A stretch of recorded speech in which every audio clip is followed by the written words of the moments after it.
Salut à tous, ici Adrien D. Aujourd'hui on est le samedi 21 mars 2020 et comme vous le savez on est dans un contexte un petit peu spécial avec ce fameux confinement et les systèmes de visioconférence chauffent un peu, que vous soyez en télétravail et que vous utilisiez de la visioconférence ou que vous l'administriez un petit peu comme moi. Même si nous au travail on utilise une solution propriétaire de visioconférence de Cisco, Webex pour pas la nommer, il existe des solutions libres pour faire de la visio. Et vous en connaissez peut-être certains, notamment le fameux Framatalk ici. Donc on va aller sur le site Framatalk. Donc Framatalk, c'est un système de visioconférence qui est un petit peu surchargé. Ici, donc Framatalk est en surcharge. Donc là, ils sont un peu overbookés. Et si vous voulez, donc ça vous permet de faire de la visioconférence via un outil libre qui s'appelle Jitsi Meet. Donc on va chercher Jitsi Meet ici. Donc c'est un outil de visioconférence libre. Vous pouvez tester sur le site meet.jit.si. Ici, vous testez, donc c'est comme exactement de la même manière que Framatalk. Vous mettez le nom d'un meeting, par exemple, hop, vous autorisez votre webcam et vous voyez magnifique mon mur. Et ici, donc vous pouvez faire de la visioconférence, vous partagez ce lien-là. Et d'autres personnes peuvent vous rejoindre. Alors ça c'est bien, sauf que meet.jit.si c'est hébergé chez Jitsi, Framatalk c'est hébergé chez Framasoft, et du coup ce qui peut arriver c'est que les infrastructures là-bas de l'autre côté sont un peu surchargées. Alors on va voir ensemble, si vous avez un petit VPS sous Debian, on va faire ce tutoriel sur Debian. Eh bien, si vous voulez installer votre propre solution de visioconférence, eh bien, vous pouvez le faire et c'est l'objectif de cette vidéo ici.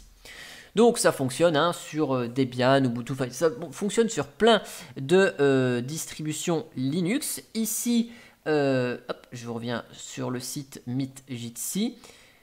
Vous avez un lien d'installation de la solution Jitsi Meet. Jitsi Meet, vous l'avez sur GitHub. Vous avez tout le code source. C'est un truc ouvert. Vous avez plusieurs éditions instables, testing et nightly. Donc on va rester sur quelque chose de stable. Et bien sûr, vous avez les applications sur mobile. Et vous y accédez de la même manière avec cette interface web. On va voir ça ensemble. Et on va donc procéder sur Debian.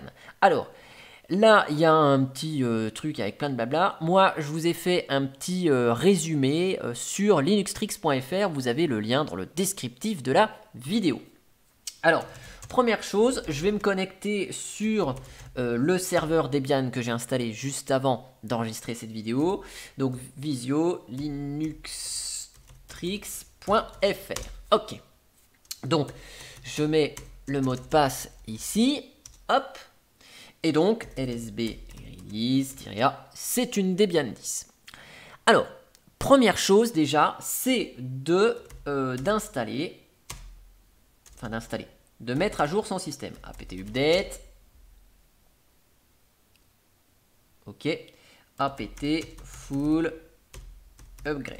Donc là, je vous le fais, il n'y a pas de mise à jour, j'ai tout installé avant l'enregistrement de cette vidéo. Je vous efface l'écran. Ce que nous avons besoin d'installer comme prérequis, donc apt install, c'est GNU PG2, puisque GNU PG2 vous permet de gérer des clés, etc. Donc ça va être assez utile pour justement ajouter la clé de chiffrement des paquets de Jitsi. Puisque les paquets sont signés pour être vérifiés avec une clé. Donc on a besoin de GNU PG juste avant. Donc ça, une fois que GNU-PG est installé, c'est assez rapide. On va importer la clé. Alors, je vous fais le copier-coller du tutoriel Linuxtricks. On télécharge la clé chez downloadjitsi.org. Donc, on récupère la clé jitsi-key-gpg qui va permettre de vérifier que tous les paquets deb de Jitsi sont bien chiffrés avec cette clé-là. Et on fait pipe apt-key-add parce qu'on va réinjecter directement cette clé dans le gestionnaire de clés d'apt. Gestionnaire de paquets ici de notre ami Debian.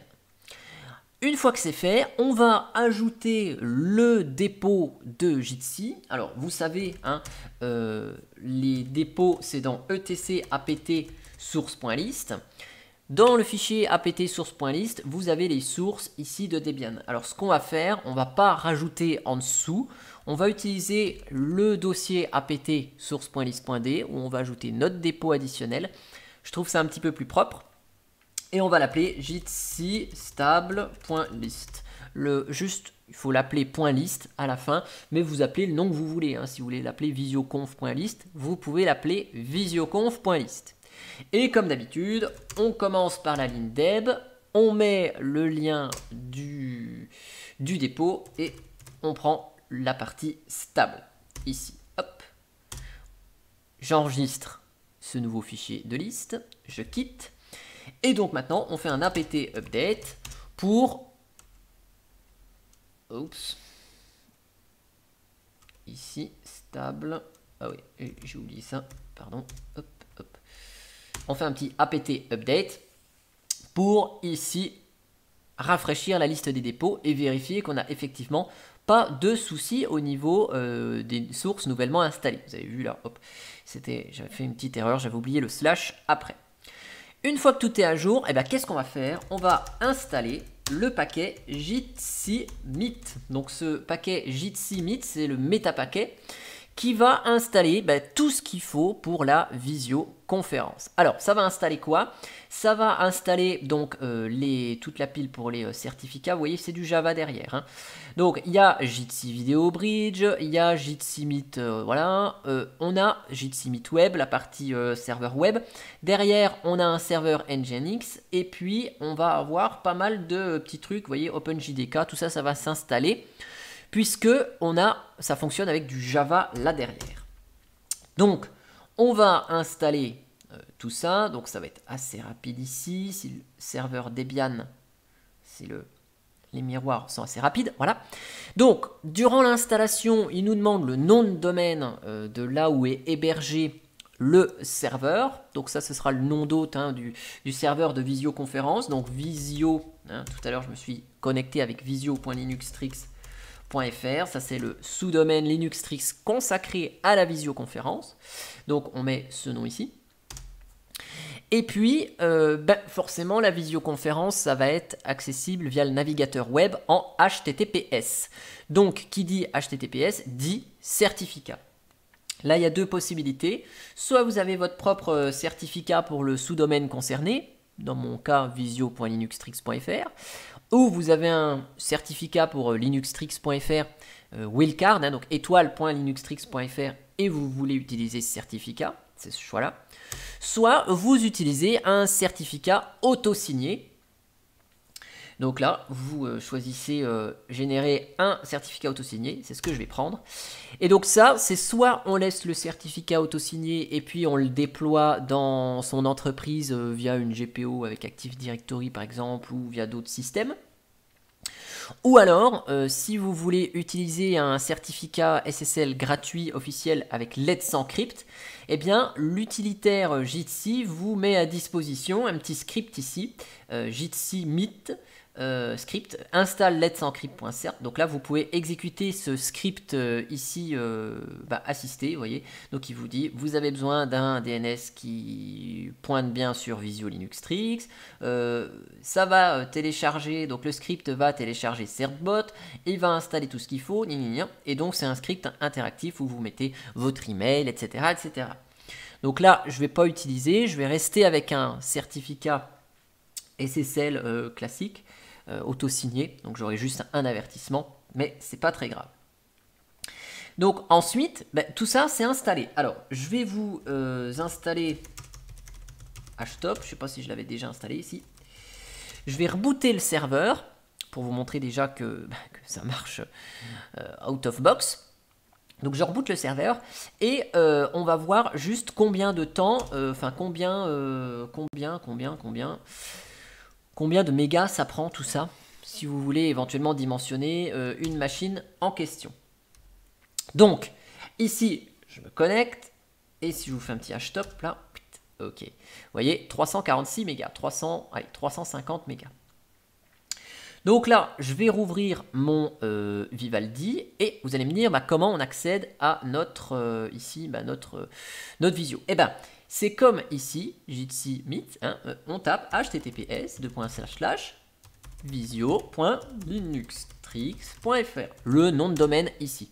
Bon, j'ai pas installé le Let's Encrypt, donc j'autorise ici, et vous voyez, on arrive exactement sur la même page que Jitsi Meet. C'est-à-dire que ici, vous voyez, les deux pages sont strictement identiques. Ici, c'est Jitsi Meet, ici, c'est Visio Linuxtrix.fr. Vous voyez, c'est la même chose. C'est la même chose. Donc là, ce qu'on va faire, on va créer de la même manière notre salle de visio. Donc là, on va l'appeler par exemple test Linuxtrix, test LT. Hop, on autorise la webcam. Vous voyez toujours mon magnifique mur ici. Et donc là, voilà, on a lancé la visioconférence. Vous pouvez ajouter un mot de passe à la salle pour éviter que n'importe qui rejoigne votre salle de visioconférence si jamais il connaît le lien. Donc vous pouvez ajouter un mot de passe ici. Vous copiez ça et vous l'envoyez à votre interlocuteur. Donc vous voyez, ça vous met, vous avez été invité à joindre un meeting, hop, et vous avez l'URL. Donc on va faire un test de ce pas. Je vais me connecter sur le PC ici, hop, voilà, se connecter sur le PC, donc qui est en Windows, de l'autre côté. Donc vous voyez, une fois que la visioconférence est lancée, on a un client, on est à 400 mégas, ça monte un petit peu au niveau de la charge, ici. Donc là, je vais copier le lien, et là, sur mon PC Windows, donc c'est le PC du boulot, hop, pour vous montrer que ça fonctionne bien entre Windows et Linux, je colle le lien ici vers la visio. Hop. Donc là, pareil, c'est un certificat auto-signé, donc je valide le fait que l'antivirus me dit « Hey, ça va pas très bien là ». Hop.